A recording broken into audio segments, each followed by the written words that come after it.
தேவ ஜனமே எல்லாரும் வேதத்தை கையில் எடுத்துக்கொள்ளுங்க. இன்றைக்கு கர்த்தர் நமக்கு பரலோகத்திலிருந்து வார்த்தையாகிய மன்னாவை கொடுத்திருக்கிறார். இப்போ நாம் தியானிக்க போகிறோம். அதுக்கு முன்னால் ஒரு பகுதியை நாம் வாசிப்போம். ஏசாயா தீர்க்கதரிசி புஸ்தகம் 60ஆம் அதிகாரம், ஐசாயா சாப்டர் 60. ஏசாயா தீர்க்கதரிசி புஸ்தகம் 60ஆம் அதிகாரம், வசனம் 1 முதல் 7 வசனங்கள். Verses from 1 to 7. பக்கம் 866 வசனம். ஏசாயா 60ஆம் அதிகாரம். எழும்பி பிரகாசி, உன் ஒளி வந்தது, கர்த்தருடைய மகிமை உன்மேல் உதித்தது.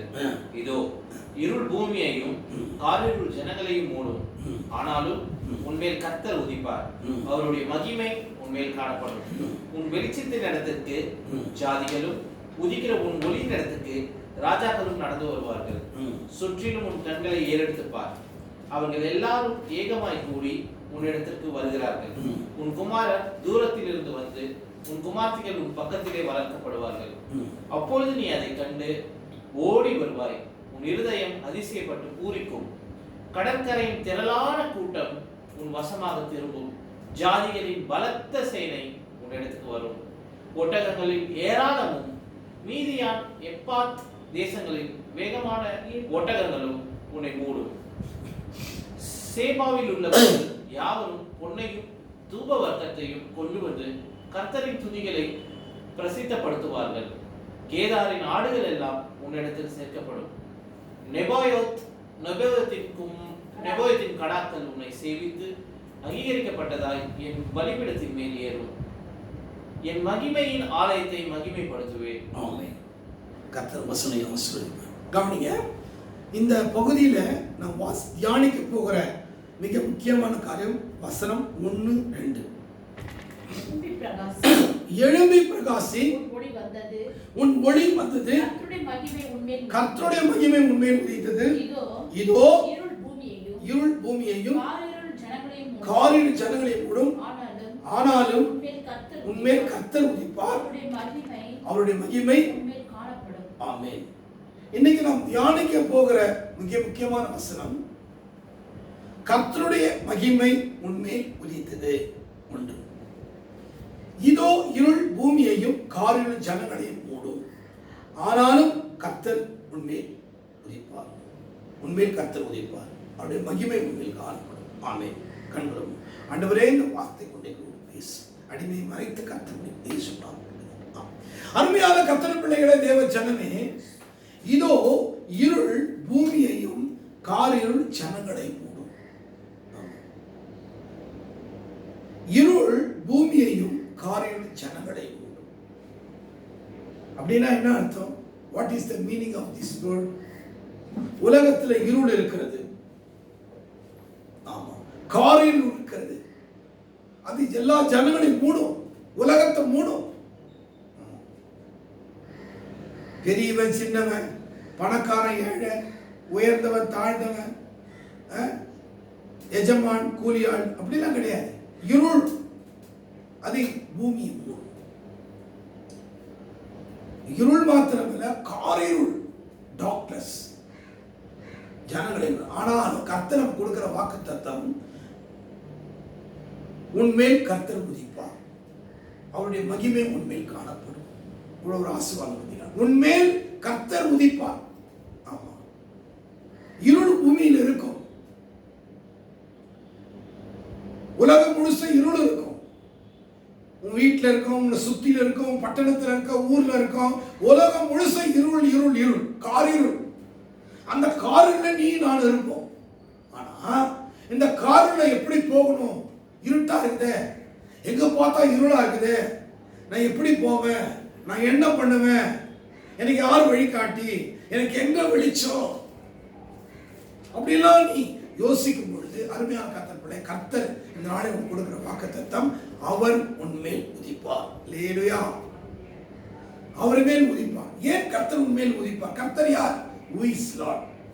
சங்கீதக்காரர் சொல்றான், அருமையான கர்த்தர் பிள்ளைகளை, தேவ ஜனமே, சங்கீதம் 27:1 சொல்றான் பாருங்க, கர்த்தர் என் வெளிச்சமும் என் ரட்சிப்புமானவர். ஹல்லேலூயா. கர்த்தர் யார்? அவர் வெளிச்சமானவர். கர்த்தர் உன்மேல் உதிப்பார். அவர் வெளிச்சம். வேதனை சொல்லுகிற தேவன் ஒளியாயிருக்கிறார். நீ பாருங்க 1:1 வாசிங்க. 1:1 சீக்கிரம். 1:1 அதிகாரம் 5ஆம் வசனம். தேவன் ஒளியாயிருக்கிறார். அவரில் எவ்வளவு வேணும் இருள் இல்லை. இது நாங்கள் அவர் God is light. In him there is no darkness. God is a light. In him there is no darkness. The Lord is my light. கர்த்தர் என் வெளிச்சமா இருக்கிறார். அந்த வெளிச்சமாகிய கர்த்தர் உன் மேல உதிக்கும் பொழுது நாம் தடுமாற வேண்டிய அவசியம் இல்லை. ஆமா, அவர் நம்மை நடத்துவார். ஆனால் தான் சொல்றார், உலகத்துல இருள் இருக்கும். இதோ இருள் பூமியையும் காரில் ஜனங்களையும் மூடும்.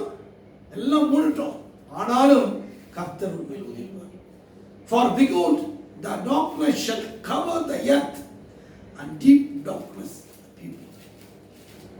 The Lord will arise over you. Hallelujah. The Lord will arise over you. கர்த்தர் உண்மையில் உதிப்பார். அருமையான கர்த்தர் பிள்ளைகளே, கர்த்தர் நம் மேல் உதிப்பார் என்றால் நாம் இருள் இருக்கிற அர்த்தம். இந்த இருளான வாழ்க்கையில் நம்ம எங்க போகணும், என்ன செய்யணும் என்ற தடுமாற்றம் நமக்கு. என்னுடைய எதிர்காலம் இருள் என்று சொல்லும் பொழுது இந்த உலக பிரகாரமான இருள் அல்ல, அது மாத்திரம் குறிக்கல. ஆவிக்குரிய பிரகாரமான ஸ்பிரிச்சுவல் டார்க்னஸ். உலகத்தில் நமக்கு பலவிதமான இருள் சூழ்ந்திருக்கிறது. ஆமா, நம்முடைய எதிர்காலம் என்ன, நம்ம குடும்பத்தினுடைய எதிர்காலம் என்ன, நான் என்ன செய்ய போற வரப்போற நாட்கள்ல ஒரு மனசுல ஒரு இருள். இது எப்படி நீங்க போகுது, இது எப்படி நான் சரிப்படுத்த போறேன், இதுல இருந்து எப்படி நான் விடுதலை ஆகுறது, ஒரு இப்ப அங்க பார்த்தா இருட்டா இருக்குது, வழியே தெரியலையே. அல்லேலூயா. வனாந்த சிறு ஜனங்களுக்கு வழி இல்லை, தெரியல. கர்த்தர் என்ன சொன்னாரு, பகல்ல மேக ஸ்தம்பமும் இரவில அக்கினி ஸ்தம்பமாய் தான் அவனை வழி நடத்தினார். அந்த வனாந்தரத்துல அந்த பயங்கரமான சூழ்நிலையில கர்த்தரே அவர்களுக்கு வெளிச்சமா இருந்து நடத்தினார். பகல்ல மேக ஸ்தம்பம், இரவில அக்கினி ஸ்தம்பம். நம்ம வெளிச்சமா இருந்தார். இருள் இருந்துச்சு. இஸ்ரவேல் ஜனம் வனாந்தரம் கடந்து போகும்போது பயங்கரமான இருள். ஒரு பக்கம் பார்வன் வந்து கொண்டிருக்கிறான் பின்னால, இன்னொரு பக்கம் சமுத்திரம், இன்னொரு பக்கம் இருள். எப்படி போனோம் தெரியல, முழிக்கிறாங்க. கர்த்தரே அங்க வந்துட்டார். வந்து பக்கத்துல மேக ஸ்தம்பமும் இரவு அக்கினி ஸ்தம்பமா இருந்து அவனை பாதுகாத்தார். அநேக பேருடைய வாழ்க்கையில சில இருள் நீங்காம இருக்கு. பிசாசு கட்டுகள், அது ஒரு இருள், வருஷ கணக்கில் இருக்கும். சில பேர் வியாதிகள், அதுவும் ஒரு இருள். சில பேர் வாழ்க்கையில பாத்தீங்கன்னா வறுமை, தரித்திரம், பலவிதமான கடன் பிரச்சனைகள், இவையெல்லாம் இருள் தான் வாழ்க்கையில. வறுமை, தரித்திரம், வியாதி, கடன் பிரச்சனைகள், பிசாசுடைய கிரியைகள், இவைகள் எல்லாம் நமக்கு இருக்கு. இந்த இருள் இன்றைக்கு இந்த காலங்களில் வந்திருக்க இந்த 5ஆம் பாதத்தில் வந்திருக்கிற கர்த்தர் ஒரு அருமையான ஒரு வார்த்தையை கொடுக்கிறார். இந்த முதல் தேதி ஒரு வாக்குத்தத்தம் கொடுத்தார் உங்களுக்கு. ஞாபகம் இருக்குதா? சமாதானத்தின் தேவன் தாமே சாத்தானை உங்கள் சீக்கிரம் சமாதான தேவன் தாமே சாத்தானை உங்கள் கால்களின் கீழே சீக்கிரமா என்ன பண்ணுவார், நசுக்கி போடுவார். கொஞ்ச காலம் பாடு அனுபவிக்கிறார். உங்களை சீர்படுத்தி, ஸ்திரப்படுத்தி, பலப்படுத்தி நிலை நிறுத்துவார். பழைய பொசிஷன் கொண்டு வருவார்.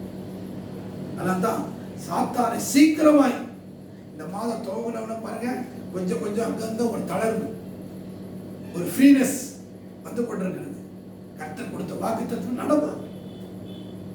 3 மாசம் கர்த்தர் சொன்னாரு, கர்த்தர் நல்லவர், இக்கட்டு நாளில் நமக்கு அரணான கோட்டை. நம்ம நம்பூர்ல இருந்திருக்கிறார். போன மாசம் தான் ஒரு இக்கட்டான ஒரு நிலம் ரைஸ் ஆகிட்டே இருக்கு. ஆனா கர்த்தர் நமக்கு அரணான கோட்டையா இருக்கு. இந்த மாசம் டவுன்ஃபால், பிசாச கையில பிடிச்சிட்ட கால் சமாதானத்தை இன்னும் போக போக பாருங்க நிலை நிறுத்துவார். என்ன பண்ணுவாரு? பழைய பொசிஷனை கொண்டு வருவார். அருமையான கர்த்தர் பிள்ளைகிற தேவச்சனமே, கர்த்தர் உண்மை உதிப்பார். அவருடைய வெளிச்சம் முதலாவது எப்படி பிரகாசிக்கும் என்று சொன்னால், அவருடைய நாமத்தில் நமக்கு வெளிச்சம். எதுல வெளிச்சம்? இன் இஸ் நேம், அவருடைய நாமத்தில் வெளிச்சம். வாசிங்க மல்கியா 4:2. மலாக்கி சாப்டர் 4 மல்கியா 4:2. பக்கம் 1106. ஆனாலும் என் நாமத்துக்கு பயந்திருக்கிற உங்கள் மேல் நீதியின் சூரியன் உதிக்கும், அதன் சட்டைகளின் கீழ் ஆரோக்கியம் இருக்கும். நீங்கள் வெளியே புறப்பட்டு போய் கொழுத்த கன்றுகளை போல வளருவீர்கள். ஆனாலும் என் நாமத்துக்கு பயந்திருக்க உங்கள் மேல நீதியின் சூரியன். ஹல்லேலூயா. ஒரு ஆசீர்வாதம் பார்த்தீங்களா? முதல்ல கர்த்தர் நமக்கு எப்படி வெளிச்சத்தை கொடுக்கிறார்? வேதம் சொல்லுகிறது, அவர் நாமம், என் நாமத்துக்கு பயந்திருக்கிற உங்கள் மேல் நீதியின் சூரியன் உதிக்கும். அவருடைய நாமத்துக்கு பயப்படும். அதாவது அவன் நாமத்துக்கு பயப்படணும்னு சொன்னால் அவருக்கு நான் பயப்படணும். உலகத்துல வேதம் சொல்லுகிறது, எத்தனையோ பேர் இருக்கிறான், மனுஷனுக்கு பயப்படுகிறது கண்ணியம் வர வைக்கும். வானத்தின் கீழே பூமியிலே நாம் எல்லாரும் ரட்சிக்கப்படுவதற்கு இந்த ஆண்டவராக இயேசு கிறிஸ்துவின் நாமம் இல்லாமல் எந்த ஒரு நாமமும் கட்டளை. நான் என் நாமத்தை பிரஸ்தாபடுத்து எந்த இடத்திலும் வந்து நான் உங்களை ஆசீர்வதிப்பேன். முதல் நாமம். இந்த உலகத்துல இயேசு வந்த பொழுது அநேக பேருக்கு ஒரு விடுதலை கிடைச்சது. வெளிச்சம் நாமம். என் நாமத்தினாலே பிசாசுகளை துரத்துவீர்கள், வியாதிஸ் மேல கைகளை வைத்து வைப்பீர்கள். என் நாமத்துக்கு பயந்து இருக்கிற உங்கள் மேல் நீதியின் சூரியன் உதிக்கும். அவனை நாமத்தை அறிந்திருக்கிறபடினாலே அவனை உயர்ந்த அடைக்கலத்தில் வைப்பேன். என் நாமத்தினாலே 2 பேர் 3 பேர் எங்கே கூடியிருக்கிறானோ நடுவில் இருப்பேன். என் நாமத்தினாலே நீங்கள் பிதாவை கேட்டுக்கொள்வது எதுவாக உங்களுக்கு கிடைக்கும். இன்னும் நிறைய சொல்லிக்கொண்டே போலாம், நிறைய வசனம் அவரை குறித்து. என் நாமத்தினால பிசாசுகளை துரத்துவீங்க, வியாதிஸ் மேல கைகளை வைப்பீங்க. ஆமா, இதுதான் உதிக்கிறது. கவலைப்படாது. கர்த்தருடைய நாமம் பலத்த துருக்கம், நீதிமான் அதற்குள் ஓடி சுகமாய் தங்குவான். நம்ம பார்த்தோம், என்ன பார்த்தோம்? சங்கீதம் 60, ஏசாயா 60. கர்த்தர் உன்மேல் உதிப்பார். ஹல்லேலூயா. உன்மேல் உதிப்பார். அவர் நம்ம மேல உதிக்கும் பொழுது, அவருடைய வெளிச்சம் நம்ம மேல படும் பொழுது, நம்ம சுற்றி இருக்க இருளா நீங்கிடும். அது என்ன இருளா இருந்தாலும், கார் இருள், அந்தகார இருள், மரண இருள், ஆமா, எல்லா இருளும் நீங்கணும். ஏன்னா ஆண்டவர் உதிக்கிறார் நம்ம. அவர் எப்படிப்பட்ட தெரியுமா? சங்கீதக்காரன் சொல்றான், சங்கீதம் 18:28 வசியம். சங்கீதம் 18:28 செய்யும். சங்கீதம் 18:28.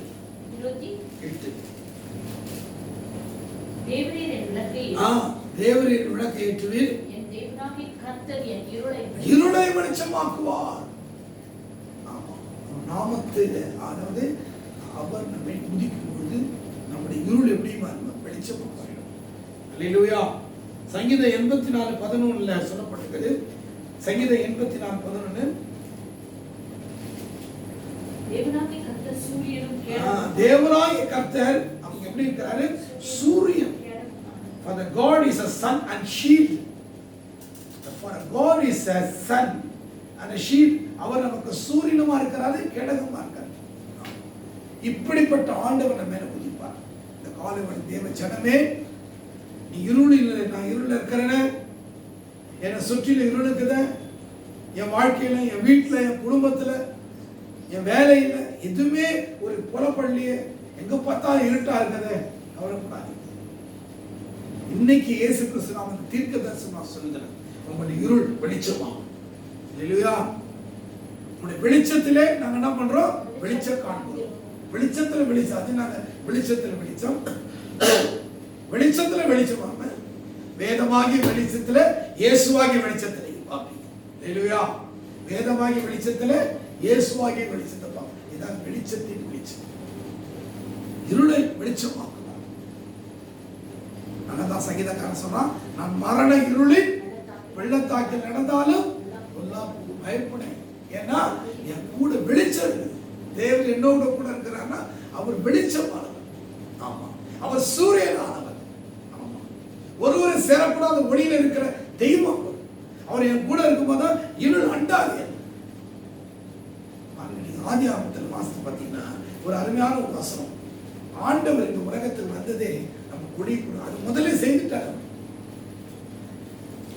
பாருங்க, ஆதியாகமம் 1ஆம் அதிகாரம் 1-2 வாசி. ஆதியிலே தேவன் வானத்தையும் பூமியையும் சிருஷ்டித்தார். ஆதியிலே தேவன் வானத்தையும் பூமியையும் சிருஷ்டித்தார். பூமியானது ஒழுங்கின்மையும் வெறுமையுமாய் இருந்தது. ஆழத்தின் மேல் இருள் இருந்தது. ஆழத்தின் மேல் இருள் இருந்துச்சு. தேவன் பூமியை உண்டாக்கும் போது பூமி வெறுமையும் ஒழுங்கின்மையா இருந்தது, இருளும் இருந்துச்சு. தேவன் வெளிச்சம் உண்டாவது என்று தேவன் வெளிச்சம் உண்டாகக்கூடாது என்றார். வெளிச்சம் உண்டாயிற்று. வெளிச்சம் நல்லது என்று தேவன் கண்டார். வெளிச்சத்தையும் இருளையும் தேவன் வெவ்வேறாக பிரித்தார். சொல்லுங்க, வெளிச்சத்தையும் இருளையும் தேவன் என்ன பண்ணிட்டாரு? பிரிச்சிட்டாரு. உனக்கு இருள் தேவையில்லை, பிரிச்சுட்டார். நீ வெளிச்சத்துல இருக்கணும். இருள் யாருக்குன்னா சாத்தானுங்க. வேதத்துல வசனம் இருக்குது. ஆமா, இருள் யாருன்னா சாத்தான், பிசாசுக்கும் அவன் கூட்டத்துக்கும் என்றென்னைக்கு காரில் வைக்கப்பட்டிருந்தது. அவனுக்கு என்னைக்குமே காரில் இல்லை, இந்த நாட்டில் இருப்பான். அப்புறம் அவனுக்கு காரில் வைக்கப்பட்டிருக்குது. வசனம் சொல்லுது. அதனால கவலைப்படாது, இருளை பிரிச்சுட்டார். இதே ஆண்டவர் உலகத்துக்கு வந்தார். ஜலத்தில் அசைவாடி கொண்டிருந்த தேவன், வானத்தின் பூமி உண்டாக்கின தேவன், மாம்சத்தில் தேவன் மாம்சத்தில் வெளிப்பட்டார். God manifested. இந்த உலகத்தில் வந்து அவர், யோவான் சொல்றான், நான் இந்த உலகத்துக்கு ஒளியாயிருக்கிறேன், என்னில் எவ்வளவு வேணும் இருள் இல்லை. இருளில் நடக்கிற ஜனங்கள் பெரிய வெளிச்சத்தை கண்டார்கள். அல்லேலூயா. இருளில் நடக்கிற ஜனங்களுக்கு வெளிச்சமாக வந்தார். பிரிச்சார், இருளை தனியா வெளிச்சமா பிரிச்சார். ஆனா மக்களுடைய வாழ்க்கையில் இருக்கிற இருள் போல. அதனால்தான் அவள் ஒரு குமாரனை பெறுவாள், அவருக்கு இயேசு என்று பெயரிடுவார். ஏனெனில் அவர் தமது ஜனங்களை பாவிக்க ரட்சிப்பார். இயேசு என்ற பெயர் கொடுக்கப்பட்டது, இயேசு என்ற நாமம் கொடுக்கப்பட்டது. ஆமா, இந்த இயேசு என்ற பெயர்ல தான் உனக்குள்ள இருள் நீங்க வெளிச்சம். பிசாசு பயப்படும் இல்லைங்களா? கல்லறையில இருந்தா, கல்லறை பயங்கரமான ஒரு இருட்டான இடம் தானே. எப்போது அந்த இருளை தான் விரும்பலாம். Any time, always. அநேக அசுத்தாவி அவனை கொண்டு போய் வச்சு கல்லறை கூட வச்சிருச்சு. கல்லறை தான் இருளை விட்டு வெளியே வந்து மனசு இல்லை. யாரா அவனை கூட போனா அவனை அடிக்கிறான், கல்லுகளா காயப்படுத்தி கொடுக்குறான், சங்கிலாம் கட்ட முடியல, ஒருவனா நடக்க முடியல. அப்படிப்பட்ட ஒரு பயங்கரமான இருள் வரணும். இயேசு அங்க வந்தா. அல்லேலூயா.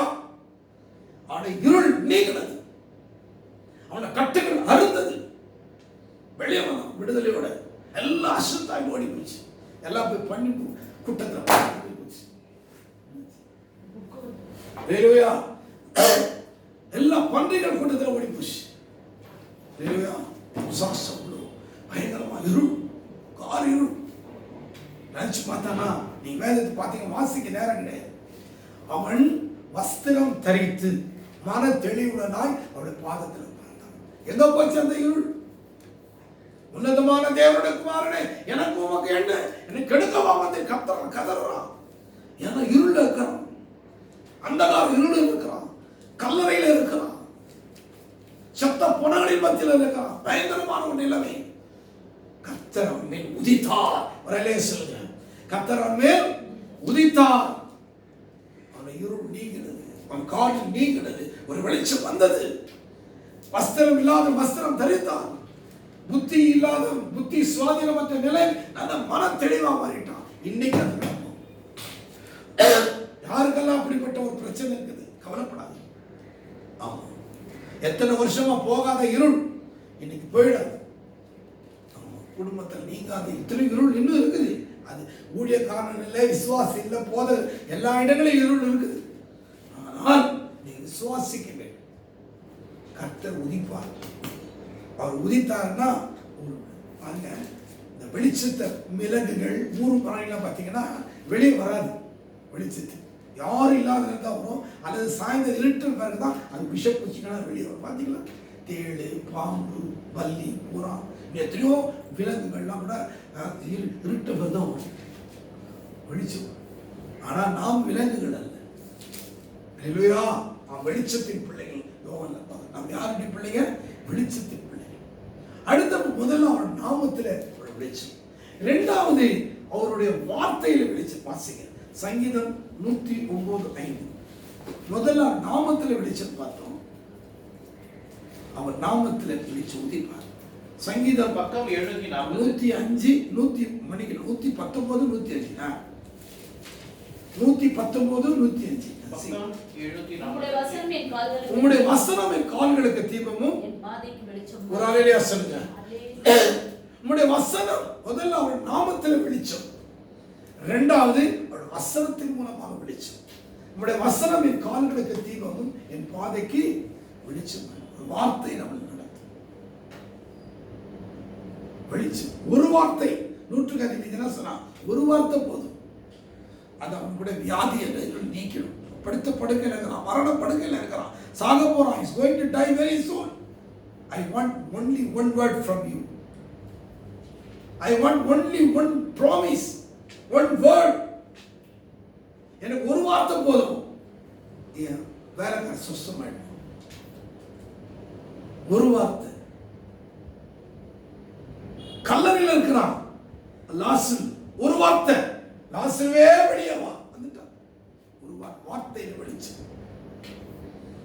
A light in his word.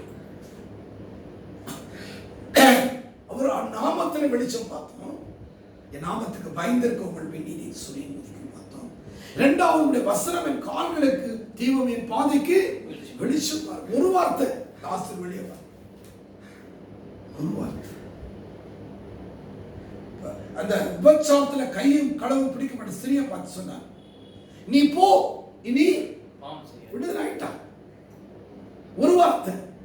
திமிர்வார் கொண்டு கடத்தும் போது சொல்றாங்க, மகனே உன் பாவங்கள் உனக்கு மன்னிக்கப்பட்டது. அவ்வளவுதான். படுக்க எடுத்துதான் 38 வருஷம் பெதஸ்தா கொடுத்த மனுஷனுக்கு அதே தான். படுக்க எடுத்துக்கொண்டு போட்டார். ஒரு வார்த்தை, வார்த்தையில வெளிச்சம். தேவனுடைய வார்த்தையை வாசிக்க வாசிக்க உன் வாழ்க்கை பிரகாசமாயிடும். இந்த வேதத்தை வாசிங்க நல்லா. முதல்ல நீங்க விசுவாசிங்க, இரண்டாவது சுவாசிங்க, மூணாவது வாசிங்க. விசுவாசிங்க. இது இந்த வேதத்தினால எனக்கு நன்மைகள் வரும், ஆசீர்வாதம் வரும். விசுவாசிங்க. இரண்டாவது சுவாசிக்கணும், இதுதான் உங்களுக்கு ஜீவன். மூணாவது நல்லா வாசிங்க. சுவாசி, விசுவாசி, சுவாசி, வாசி. இல்லைன்னா சி போச்சி வாசி. எதை கடமைக்காக ஒரு அதிகாரம் ரெண்டாவது மணிக்கணக்கில் வாசி. நிறைய பேர் ஐயா வேதத்தை படிக்கிறேன் நல்லா இருக்குதுயா, சிலது புரியுது சில புரியாது. வாசி, புரியும், வாசிட்டே இருக்கு. ஆனா புரியுற ஒரு கட்டம் வரும், புரியுற ஒரு காலம் வரும், புரியுற ஒரு நேரம் வரும். அன்னைக்கு இந்த வார்த்தை வாசித்தேன் இல்லையா, இப்படி சொல்லப்பட்டிருந்த இல்லையா, நான் அன்னைக்கு இந்த வார்த்தை வாசித்தேன். அப்போ தெரியும் உங்களுக்கு, இப்படி தெரியாது. காலம் உங்களுக்கு போதிக்கும். இன்னைக்கு அப்படி படிச்சுட்டே போங்க. நான் சின்ன வயசுல இருக்கும் நிறைய பைபிள் நல்லா படிப்பேன். பைபிள் டெஸ்ட்ல ஃபர்ஸ்ட் ப்ரைஸ் வாங்கினேன். சிஎஸ் டக்கர் சர்ச்சில் இருந்தேன். பைபிள் எனக்கு கொடுத்தாங்க ஃபர்ஸ்ட் ப்ரைஸ். நிறைய பைபிள் உட்காந்து மணிக்கணக்கில் வாசிப்பேன். அப்பெல்லாம் இன்னும் ஞானஸ்தானம் கூட எடுக்கலாம். ஏன்னா அப்படி ஒரு ஆர்வம். பைபிளை வாசிக்கிட்டே இருங்க.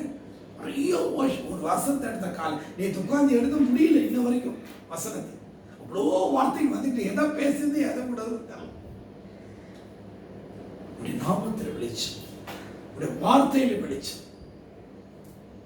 ஆமா, கர்த்தருடைய வார்த்தை நீங்க நம்பணும். கர்த்தருடைய வார்த்தையை மேல விசுவாசம் வைக்கணும். இவ்வளோ வாக்கு தத்தம் இல்லையா? ஒவ்வொரு மாசம் ஒரு வாக்கு தத்தம். இந்த மாசம் இந்த வருஷம் ஒரு வாக்கு தத்தம் கொடுத்தார் தெரியுமா? ஏசாயா 14:3 எடுங்க. ஏசாயா 100 வாட்டி படிக்கலாம். ஏசாயா 14:3 இருங்க. எல்லா வாசிங்க. நிறைய பேர் மறந்துட்டு இருப்பீங்க இந்த கொரோனாவில். ஏசாயா 14:3 வாசிங்க.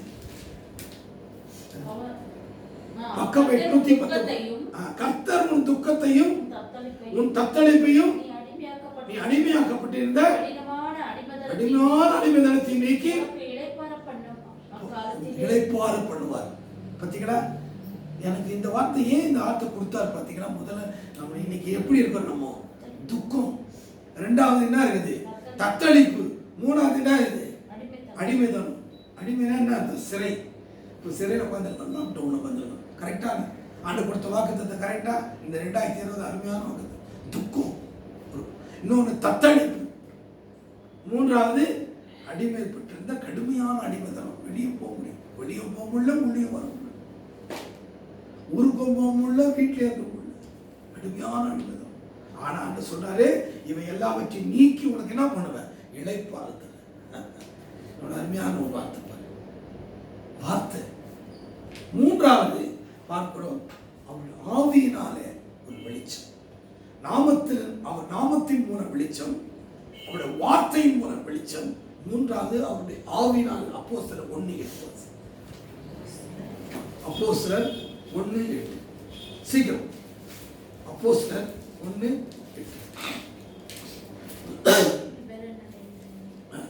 அப்போஸ்தலர் நடவடிக்கை 1:8.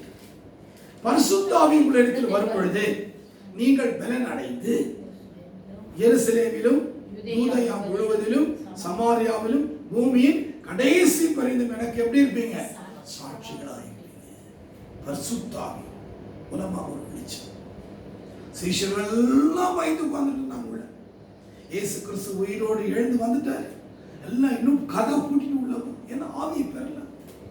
இயேசு உயிரோடு இருக்கும் பொழுது நான் படுகிற பாடுகள் எல்லாம் பத்தி சொன்னா அப்ப கூட அவங்களுக்கு வழங்கல. இயேசு பாடுபடுவார், 3 நாள் உயிரோடு இருந்திருப்பார். எம்மாவும் சீஷன் கிட்ட பேசி போகும்போது அவங்க அறியாமல் பேசி போறாங்க. ஒண்ணுமே தெரியல. ஏதோ ஆண்டவர் இருந்தாரு, ஏதோ பிரசங்கம் பண்ணாரு, ஏதோ பேய் ஓட்டின பிசாசு சொன்னா அவரும் ஓட்டினாரு. அவர் கூட இருந்தோம், நல்லா சாப்பிட்டோம், படுத்த தூக்கம் முடிஞ்சு போச்சு. ஆனா ஒரு கஷ்ட காலம் வந்துச்சு, ஒரு உபத்திரவ காலம் வந்தது. அவனுக்கு என்ன தேவைப்பட்டு தெரியுமா? ஒரு வெளிச்சம் தேவைப்பட்டது. அந்த சீசன் என்ன தேவைப்பட்டது? ஒரு வெளிச்சம். என்ன வெளிச்சம்னா அது பரிசுத்த ஆவியார் வெளிச்சம். The light of the Holy Spirit. ரெண்டாவது வாசிங்க. அப்போஸ்தலர் 2 முதல்ல வாசிங்க. பெந்தேகோஸ்தே என்னும் நாள் வந்தபோது அவர்கள் எல்லாரும் ஒருமனப்பட்டு ஒரு இடத்துல வந்திருந்தார்கள். அடிக்கிற முழக்கம் போல வானத்திலிருந்து சடிதியாய் ஒரு முழக்கம் உண்டாகி வீடு முழுவதையும் நிரப்பிற்று. அல்லாமலும் அக்கினிமயமான நாவுகள் காணப்பட்டு அவர்கள் ஒவ்வொரு மேலும் அமர்ந்தது. அவர்கள் எல்லாரும் பரிசுத்தாவினால் நிரப்பப்பட்டு ஆவியானவர் தங்களுக்கு தந்தருளின வரத்தின்படியே வெவ்வேறு பாஷைகளில் பேசத் தொடங்கினார். ஒரு அல்லேலூயா சொல்லுங்க. பாத்தீங்களா? பரிசுத்த ஆவியாகிய ஒரு அபிஷேகம், வெளிச்சம். இதுவரைக்கும் அவங்க அந்த அக்கினி அபிஷேகத்தை பெறல, அந்நிய பாஷை பேசல, அப்படியே அமைதலா தான் இருந்தாங்க. எப்போ உன் மேல பரிசுத்த ஆவி வருதோ, எப்போ நீ அந்நிய பாஷை பேசுறியோ, எப்போ நீ ஆவியின் வரங்களை பெற்றுக் கொடுக்கிறியோ, அப்போ வாழ்க்கையும் முற்றிலும் மாறும். அபிஷேகத்தை பெற்றுக் கொடு. ஒரு ஜலத்தினாலும் ஆவினாலும் பெறவாவிட்டால் தேவன் ராஜ்யத்தில் பிரவேசிக்க முடியாது. சில பேர் பரிசுத்த ஆவியின் அபிஷேகத்தை பெற்றவங்களை குறித்து கேலி பேசுவாங்க, பரியாசம் பண்ணுவாங்க. அதை பத்தி கவலைப்படாது. அபிஷேகம் பெற்றவங்க சரியா? உண்மைதான். அதுக்காக அபிஷேகம் போயின்னு சொல்ல முடியுமா? ஒரு மனுஷன் சரியா வாழ்க்கையில் சரியா இல்லைன்னு சொன்னா ஆனால் பெற்ற அபிஷேகம் எல்லாம் சரி தப்புன்னு சொல்ல முடியும். பாருங்க, நான் சொல்ல வசனம் சொல்லுது, பலத்த காற்று அடிக்குது, வானத்தில் ஒரு முழக்கம் உண்டாகுது, வீடு முழுது நிரப்புது, அக்கினிமயமான நாமங்கள். அக்கினி, நீ காலை கூட செய்தி கேட்டோம். அக்கினி குறித்து புதிய ஏற்பாட்டில் 29 இடத்துல சொல்லப்பட்டிருக்கோம். அக்கினி, ஃபயர். புதிய ஏற்பாட்டில் 29 இடத்துல அக்கினி குறித்து சொல்லப்பட்டிருக்கோம். 29 வரலாம். அக்கினி, அக்கினி. அருமையான கத்தர்பட எழுதிய வச்சனமே. யோசிச்சு இதை இன்னும் 5 நிமிடத்தில் 3 நிமிடத்தில் முடிக்கணும். அக்கினிமயமான அபிஷேகம் பெற்ற உடனே பாருங்க, அபிஷேகம் எல்லா சீசனுக்கும் அக்கினி இறங்கணும். பேது பிரசங்கம் பண்ணணும். பிரசங்கம் பண்ண உடனே இருதயம் எல்லாம் குத்தப்பட்டு, அப்போது அதே 2ஆம் அதிகாரத்தில் முதல் பகுதியில் அபிஷேகம். ஆமா, எந்த பேது இயேசு மறுதலித்தான், பயந்துக்கணும். அவனுக்குள்ள ஒரு தைரியம் வந்துடுச்சு. அவனுக்குள்ள என்ன வந்தது? ஒரு தைரியம். அவ்வளோ பயங்கரமா பிரசங்கம் பண்ணான். ஆமா, பாருங்க 37 வாசிங்க. 2:37. அப்போஸ்தலர் 2:37. இதை அவர்கள் கேட்ட பொழுது இதை குத்தப்பட்டவர்களாகி பேதுருவையும் எல்லாம் வந்துக்கிறான். பேதுரு இருக்கிறாங்க, அப்போஸ்தலர் எல்லாம் அங்கே நின்றுக்கிறாங்க. மற்ற அப்போஸ்தலர் 11 பேர் 12 பேர் அங்கே நின்றுக்கிறாங்க. பேதுருவையும் மற்ற அப்போஸ்தலரை பார்த்து நாங்க என்ன செய்யறோம் கேட்கிறோம். ஒரே பிரசனம், பரிசுத்த அபிஷேகம் மேல இறங்கணும். அந்த வெளிச்சம், அபிஷேகம், அக்கினி அபிஷேகம், வெளிச்சம் அவன் மேல கடந்து கொண்ட பிரசனம். அந்த பிரசங்கத்தில் ஒரு அற்புதம் நடக்குது. நல்லா இருதயத்தில் எந்த இயேசு சிலுவையில் அறைந்தார்களோ, எந்த இயேசுவை வேண்டாம் என்று சொன்னாங்களோ, எந்த இயேசுவை புறக்கணித்தார்களோ, எந்த இயேசுவை தச்சனை மகன் என்று சொன்னாங்களோ, எந்த இயேசுவை கேலி பண்ணாங்களோ, அவர்கள் இருதயத்தில் குத்தப்பட்டவர்களாகி வாசி. பேதுரு அவர்களை நோக்கி, நீங்கள் மனம் திரும்பி ஒவ்வொரு பாவ மன்னிப்புக்கு என்று இயேசு கிறிஸ்துவின் நாமத்தினாலே ஞானஸ்நானம். ஆமா, நீங்கள் ஒவ்வொரு மனம் திரும்பி பாவம் மன்னிப்புக்கு என்று இயேசு கிறிஸ்துவின் நாமத்தினாலே ஞானஸ்நானம் பெற்றுக் கொள்ளுங்கள். அது கீழே வாசிங்க. 43 வாசிங்க. 40 மணி 41 வாசிங்க. அவருடைய வார்த்தையை சந்தோஷமா ஏற்றுக்கொண்டவர்கள் ஞானஸ்நானம் பெற்றார்கள். அந்த தினம் ஏறக்குறைய 3000 பேர் ஞானஸ்நானம் பெற்றார்கள். இதுதான் வெளிச்சம். கர்த்தர் உன்மேல் உதிப்பார். அவருடைய நாமத்தின் மூலமாக உனக்கு ஒரு வெளிச்சம் கிடைக்கும். அவருடைய வார்த்தையின் மூலமாக உனக்கு ஒரு வெளிச்சம் வரும். அவர் கொடுக்கிற அந்த ஆவி அபிஷேகத்தினால் அந்த வெளிச்சம். கர்த்தர் உன்மேல் உதிப்பார். கர்த்தர் உன்மேல் உதிப்பார். நான் இதோட முடிக்கிற ஒரே ஒரு வார்த்தையை சொல்லி அருமையான கர்த்தர் பிள்ளைங்க, கர்த்தர் காலம் பின்னால் இருக்குது வசனம். மகிமையை நம்ம அது மகிமை எடுத்தா அது ஒரு சரி பிரசங்கம். க்ளோரி, மகிமையே பாட்டு கூட இருக்குது. மகிமையே ஒரு பாட்டு இல்லப்பா, இன்னொரு பாட்டு என்ன பாட்டுது? மேகமே, மகிமையின் மேகமே. அது போயிட்டு மகிமை எடுத்தீங்கன்னா அது கர்த்தருக்கு சித்தமான அடுத்த வாரம் நம்ம தியானிக்கலாம். மகிமை கொடுத்து அதனால கர்த்தர் பிள்ளைங்கள இன்னைக்கு கர்த்தர் மறுபடியும் வாசிங்க. ஏசாயா 60 அந்த 2 வாசிங்க. 1-2 வாசிங்க. முடியும். எழும்பி பிரகாசி, எழும்பி பிரகாசி, உன் ஒளி வந்தது, ஒளி வந்துச்சு. கர்த்தருடைய மகிமை உன்மேல் உதித்தது, கர்த்தருடைய மகிமை உன்மேல் உதித்தது. இதோ இதோ இருள் இருள் பூமியையும் காரிருள் ஜனங்களையும் மூடும். ஆனாலும் உன்மேல் கர்த்தர் உதிப்பார். ஒரு அல்லேலூயா சொல்லுங்க. ஆனாலும் வேதம் சொல்லுங்க. ஆனாலும் கர்த்தர் என்ன பண்ணார்? உன்மேல உதிப்பார். But the Lord will arise. எழும்பி பிரகாசி. ஒளி வந்துடுச்சு. ஒளி வந்தது. இனி நீ சும்மா இருக்க கூடாது. இனி சும்மா இருக்க கூடாது. ஒளி வந்தது. இனி ஊழிய செய்யணும். இனி கைப்பிரதிகள் கொடுக்கணும். இனி ஜெபம் பண்ணணும். இனி மற்றவங்களுக்காக ஜெபிக்கணும். பாஸ்டர் தான் ஜெபிக்கணும், பாஸ்டர் தான் அப்படி நீங்க ஜெபம் பண்ணுங்க. போங்க, சந்திங்க, வீடுகளை சந்திச்சு ஜெபம் பண்ணுங்க. ஆமா, விசுவாசியா நடக்க அடையாளம். என் நாமத்தினால பிசாசுகளை துரத்துவார். வியாதிஸ்களை கைகளை வைப்பார். சர்ப்பம் எடுக்கலாம். அவமான பாஷைகளை பேசுவார். சாவுக்கு எது கொடுத்தா அதை சேதப்படுத்தார். எல்லாரும் மேலே ஜெபம் பண்ணுங்க. பிசாசு ஓட்டு வியாதியை சுகமாக்கு. சபைக்கு அழைத்து கொண்டு வாங்க. ஏனென்றால் உன் ஒளி வந்தது.